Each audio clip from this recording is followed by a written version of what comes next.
Nope. Nope. Oh, come on. Come on, come on. Ah, dang it. Ooh. Oh. Wait, yes, yes. Okay, got it. Woo. These are just some of the things I found myself muttering while rolling, bouncing, and speeding my way through the latest Monkey Ball game. Super Monkey Ball Banana Mania is a celebration of the series' 20th anniversary, and is essentially a remake of 2005's Super Monkey Ball Deluxe, which itself combined the best elements of Super Monkey Balls 1 and 2 from a few years earlier.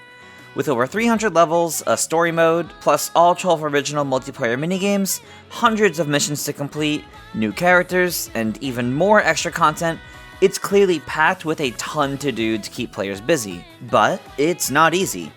Especially since this is actually my first Monkey Ball game ever, I was eager to find out if the satisfaction of clearing each challenge was enough to entice me to stick with it, or if the game slipped up on its own banana peels, and functioned as little more than a dated relic.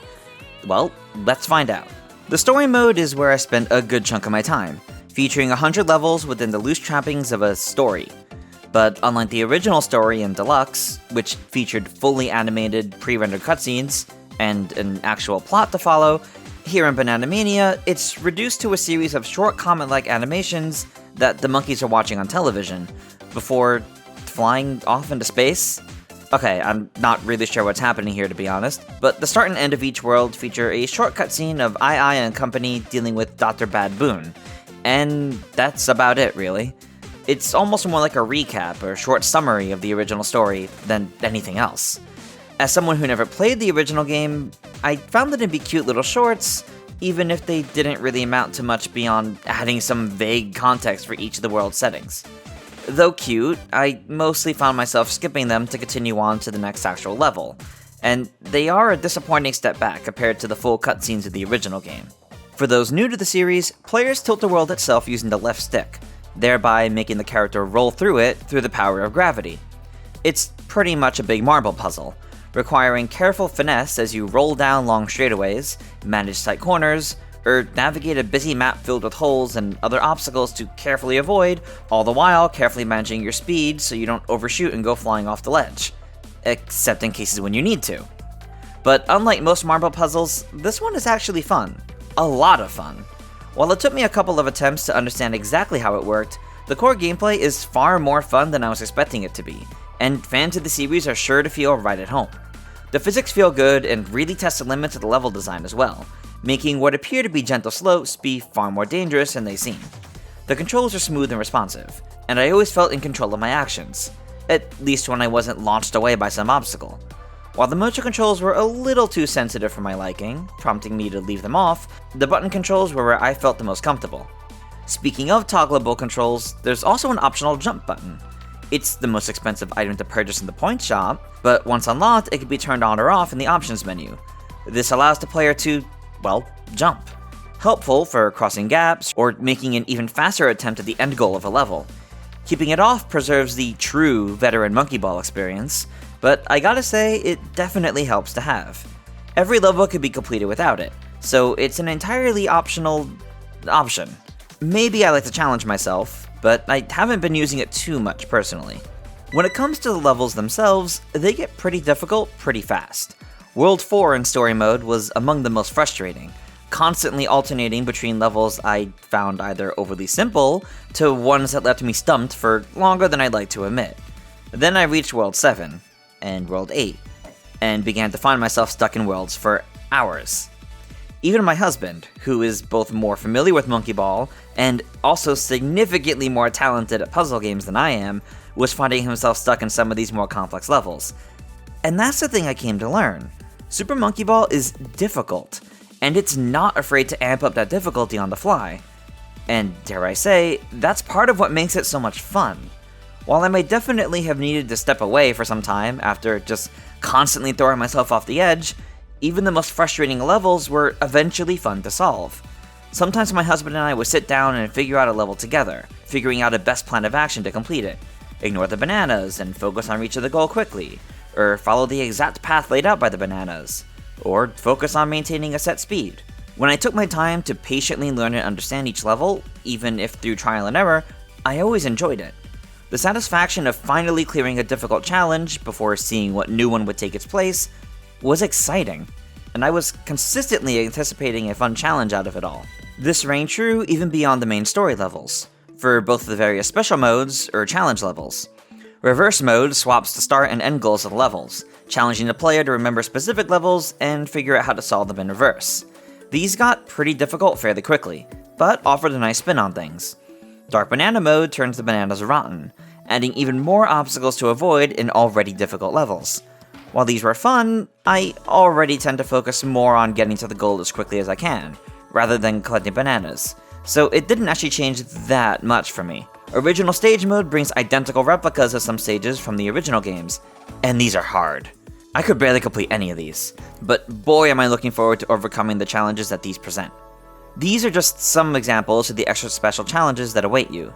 There's also challenge modes from Super Monkey Ball 1 and 2, which are so difficult I was barely able to clear the normal difficulty of each, and I couldn't get past the expert, let alone whatever 2 difficulties lay beyond that, waiting to be unlocked.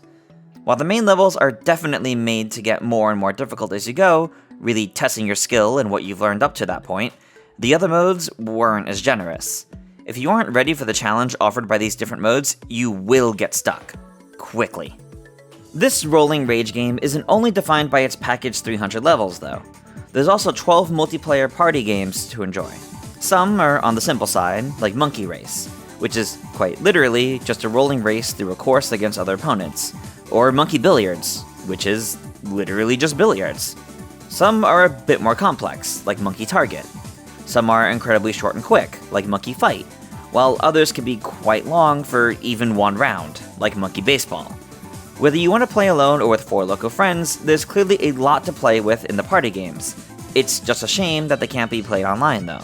While there's a large variety to choose from to suit your needs, I'm rather mixed on many of these party games.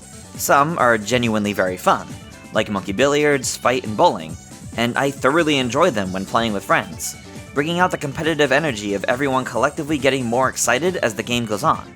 They're easy to understand and jump into, so anyone can play. My personal favorite was Monkey Fight, where it's all about punching your opponents off a platform. It's just quick, hectic, and silly. On the other hand, there's quite a few party games I found to be more annoying or simple, either taking far too long to call it a quick round, or being rather unbalanced, like Monkey Golf or Boat, amounting to a short burst of fun, but not one I'd feel keen to revisit for a round 2 of. Whether it's complex controls, unbalanced gameplay, or less than interesting execution, some of the party games simply leave a lot to be desired. I also would have really appreciated some sort of optional tutorial round for some of these minigames, as just looking at the control screen on its own can be a little overwhelming with its information. A few too many first rounds of these games were spent with everyone trying to understand the controls and exactly how to play. Ultimately, while I appreciate the variety of party games available here, unless I'm with a group of friends, I just don't see myself revisiting them much. At the very least, the party games I enjoyed are easy to pick up and jump into with friends, so I expect to get some decent playtime in them. Sorry, Monkey Baseball, I don't think I'm ever booting you up again. That covers most of the gameplay to Super Monkey Ball Banana Mania, but that's not all there is to the game. By playing the game and completing the hundreds of missions, you'll earn points to spend at the Point Shop. These are where you can unlock extra modes, additional characters, as well as customization features for both the main cast and photo mode. There's a lot to get, and at first it feels like a pretty decent payoff for getting through the various challenges. That's at first. Unlocking new characters, including the Sega crossover characters, is exciting, generally being able to afford your first one after just a few levels. But unfortunately, most of these unlockables can only be used in the main mode. Sonic, Tails, Kiryu, and more can't be used in any of the party games. Plus, they don't even have any special voices or sound effects, really. A shame, but having them for the main content is what's most important. So why is it only a decent payoff at first? Well, as you progress through the game to earn points by completing missions, the most expensive of these points goes towards unlocking the various special modes. Clear challenges to unlock even more difficult challenges. Alternatively, if you don't feel ready for those yet, you can just leave those in the shop, instead spending on characters or customization options. Once I got the characters I cared about and the rest of the special modes, however, I basically stopped caring to complete the challenges and earn points. Customizing the main cast is interesting, but you're more likely to simply get what you're interested in, rather than trying to empty out the entire shop. Basically, the value behind the points being earned disappeared fairly quickly. Thankfully, that didn't really bother me all too much, because by that point, my main focus had been on clearing the challenge that is every level in the main game. And one of the best ways to put myself in the right mindset to clear some difficult challenges is with the main theme to Super Monkey Ball Banana Mania, called Hello Banana. This incredibly catchy theme plays on the title screen, and I almost always let it play a full loop before entering the main menu, then greeted by the instrumental version anyway, which is just as good.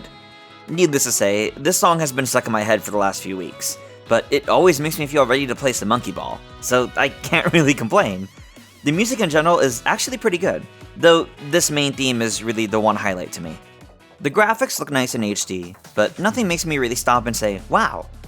They definitely look better than they did in the original games, with levels and backgrounds being more detailed and higher quality. The environments look great, and it's fun to see what lies in the backgrounds, like cities inside the whale, or eye on some hanging laundry. A couple of models notably seem low quality, at least on the Switch version, such as Jet's face, but it rarely took me out of the experience. There's also some heavy slowdown on the loading screens, with even the animated backgrounds moving slowly as it loads the game. Thankfully, this never actually affected the gameplay, which always ran at a smooth 60 frames per second. Overall, Super Monkey Ball Banana Mania is packed with countless hours of fun, yet difficult challenges, sure to keep any fan of the series, new or old, busy for quite some time. With hundreds of entertaining levels, a variety of party games that are sure to get your friends yelling at each other in a competitive frenzy, and a fantastic main theme that will surely stick with me for at least the rest of this year, Super Monkey Ball Banana Mania is a game that I liked a lot, even with its occasionally frustrating, though immensely rewarding skill-based gameplay. While the party games didn't quite do it for me, some individual games stand out nicely on their own as fun couch multiplayer experiences. Most of my focus was put on the main gameplay of Monkey Ball, aiming to overcome the challenges ahead. I wonder how many hours I'll put into the game before I clear the most difficult of challenges, yet alone reach them. And I excitedly look forward to putting even more time into this game going forward. With that, thank you all for watching our review of Super Monkey Ball Banana Mania on the Nintendo Switch.